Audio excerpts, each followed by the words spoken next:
Hi, I'm Nimisha, and this is my co-host, Jenny. Hello. We're from Toronto, Canada, from the Toronto Vegetarian Association, and we're delighted to have you join us today on Vegetarianism, the Noble Way of Living. Welcome. And welcome to our studio audience too. So today we're going to start by making a carrot dill soup, a creamy carrot dill soup without the cream.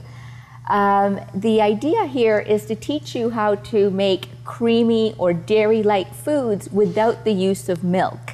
We've got an array of very healthy ingredients that we're going to use for this soup. Now, the other thing we do to make foods healthy is to avoid the use of oils as much as possible. So today, instead of using the oil, we're actually going to saute using water only. You don't lose any flavor in doing this. So my water is heated, and I'm going to just put in my chopped onion and give it a little stir to just get the onions going and make sure the heat is nice and high here. I have presented this to other people, and nobody has ever said, hey, where's the oil? And then you can start putting the harder vegetables in. So we've got our chopped carrots here, and all I did was, after I peeled the carrots, it's just a matter of chopping them into small chunks. What we're going to do with this soup, once the vegetables are cooked, is we're going to puree it nice and smooth. So if I can get you to do the same thing with the sweet potato here, which is the second ingredient that we'll be putting in.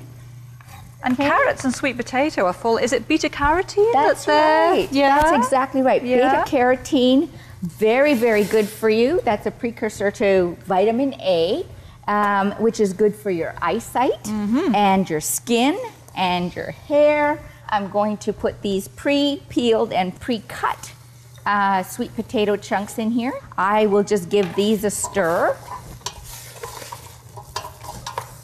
You know, vitamin pills, man cannot trump nature.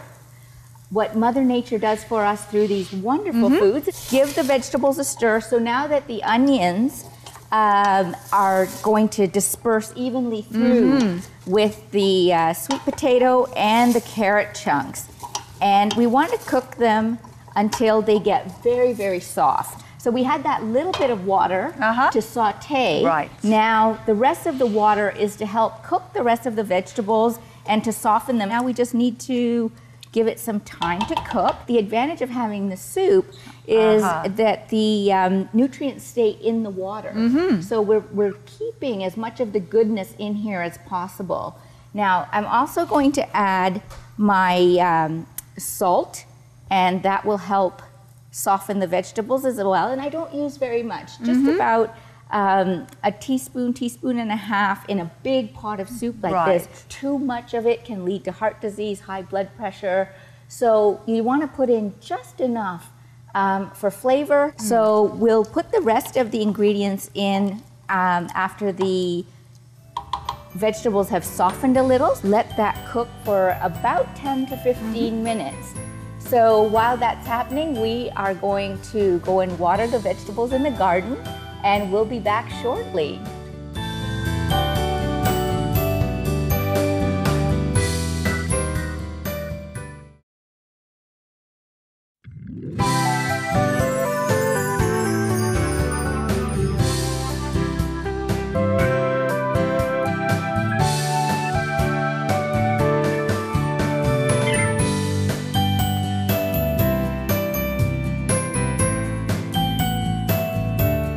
You know, this is the thing about cooking vegetarian, is that it's very easy to make substitutions and it's easy to adjust the recipe to your liking. So some people might find sweet potato maybe too sweet, or, you know, just for variation, you can put in a plain potato, and that will help you, you know, still create a lovely, delicious, nutritious recipe, but you don't have to be so tied to every letter of the recipe. How much water did you put at first when you were sauteing? At first, in a smaller pot, you would put in only about a 1/4 cup, just a thin sort of layer of water in your pot. Not very much, because you want that sizzle. You know, you want that effect of sauteing without the oil. If while you're sauteing the onions, you find that they're either starting to stick or drying out, then just add another couple of tablespoons of water, and that'll give you that same effect without the extra added fat from an oil that you don't need. Other things that you can use for sautéing is a little bit of soy sauce or some apple cider vinegar. All of these substances are great. You just heat up a little bit at the bottom of your pot and sauté in that, and you'll be cutting out a lot of the unnecessary fat from your recipes. So we are going to check on our soup, Jenny. Okay. Let's see how it's doing.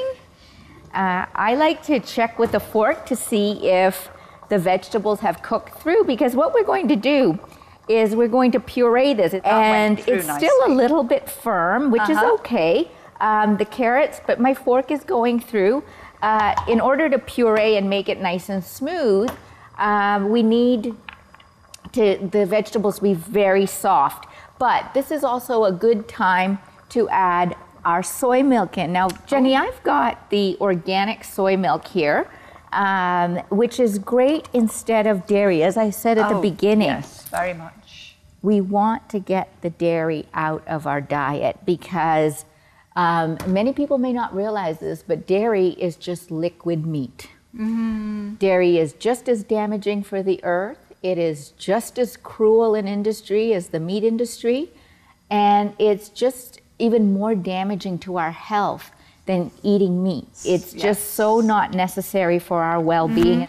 But there are wonderful substitutes. Nowadays, you can get so many different varieties of soy milk. That's it. And you can get soy cream. It's just incredible. So you don't need to go to any health food stores. The big supermarkets, you can get soy milk so easily.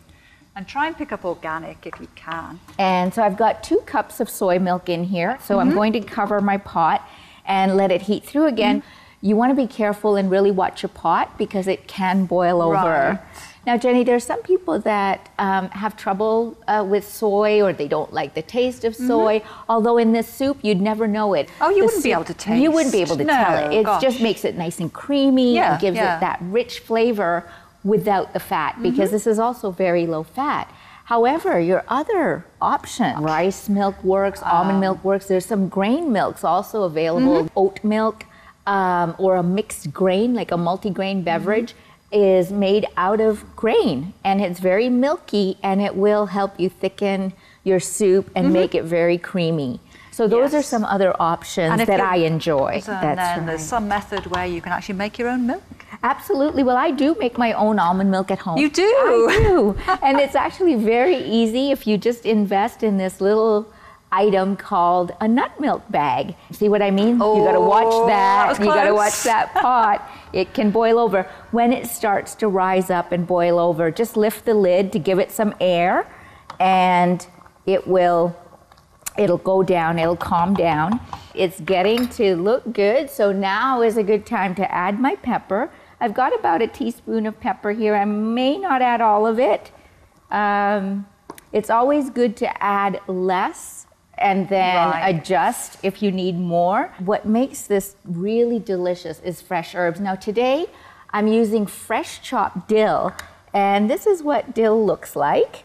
And Jenny did this wonderful job of chopping it fine, but I mean, you don't have to chop it too fine, because remember, we're going to puree it. So I take the tough stems out, and fresh herbs give this soup a wonderful flavor. And of course, herbs always add an extra bit of nutrition too. Right. And one of the other herbs that I've used in this soup that works just as well as dill is parsley. Parsley works great. And we'll just let that cook a little bit longer so the dill flavor can permeate right through the soup. Nothing beats fresh herbs. But of course, in a pinch, you know, for a tablespoon of herbs, fresh herbs, you can substitute a teaspoon of dried. It's stronger, isn't it? The dried is stronger. So you don't need as much. Exactly. So definitely dried will work, but I always prefer fresh whenever I can get the fresh herbs. So we'll just let that cook through. And I can can you smell that already? Isn't that yummy? Lovely. Okay. So the carrots and the sweet potatoes just need a little bit longer to cook, and then we'll blend it and puree it. We'll be right back.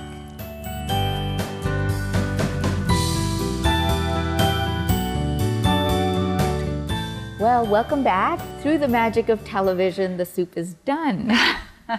We waited till the vegetables were thoroughly cooked, and then Jenny and I, with the help of our volunteers here today, blended it in a blender. And we didn't want to do this on camera because it sometimes can be a messy business.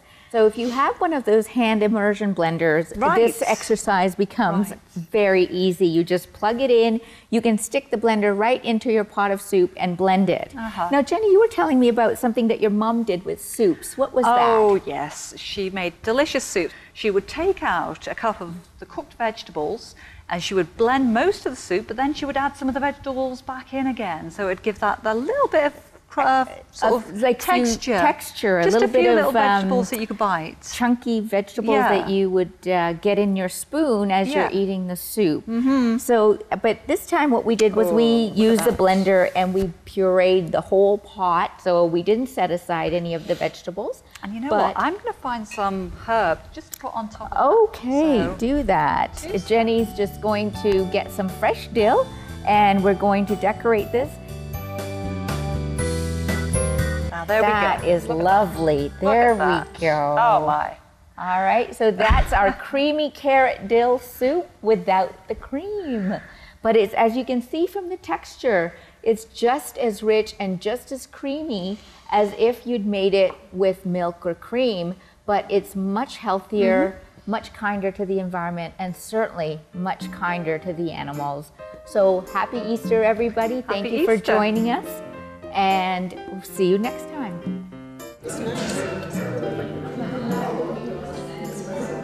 I really liked it.